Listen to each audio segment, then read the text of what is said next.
Hi guys, நம்மளோட மண் நம்ம மக்கள். நம்ம மண்ணில் நம்ம நடக்கிறதுக்கு காலில் வந்து காஸ்ட்லியான ஷூஸ்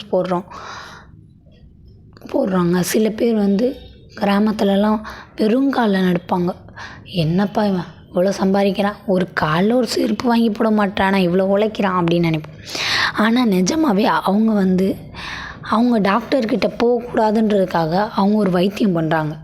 என்ன உளர்ற அப்படின்னு நீங்கள் நினச்சிங்கன்னா, நான் உண்மையை தாங்க சொல்கிறேன். என்னென்னா, நம்ம கால் வந்து நம்ம கிட்னி, நம்ம மூளை, நம்ம மண்டையில் இருக்க நிறைய நரம்புகள், கண், இந்த மாதிரி நிறைய இருக்கிற நரம்போட இதுவும் ஒரு அட்டாச் ஆகிருக்கு. ஸோ நம்ம இங்கே வெறுங்காலில் நடக்கும்போது நம்மளோட நரம்புகள்லாம் வந்து புத்துணர்ச்சி பெறும்.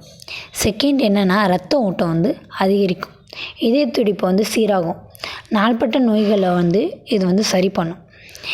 இதில் வந்து நரம்பு மண்டல அமைப்பை வந்து சீராக்கிறது, மன அழுத்தத்தை குறைக்கிறது, போதுமான எலக்ட்ரான்களை உற்பத்தி செய்கிறது. இவ்வளோ விஷயம் இருக்கா? ஆமாங்க, இவ்வளோ விஷயம் இருக்குது. நீங்கள் வெறுங்காலில் நல்ல மண்ணில் கிடச்சிச்சின்னா நல்லா நடங்க. அப்படி நடக்கும்போது உங்களுக்குள்ளே ஒரு வைப் வரும். நம்ம ஏதோ வந்து நம்மளோட காலோட அழுத்தம் வந்து அப்படி ஆகும்போது நம்ம உடம்பு ஆட்டோமேட்டிக்காக ஏதோ வந்து குறைஞ்சி நம்மளே வந்து லைட் வெயிட்டாக ஃபீல் பண்ணுவோம். அந்த மாதிரி நல்ல லேண்ட் கிடச்சா நல்லா நடங்க, செருப்பு போடாமல். தேங்க்யூ.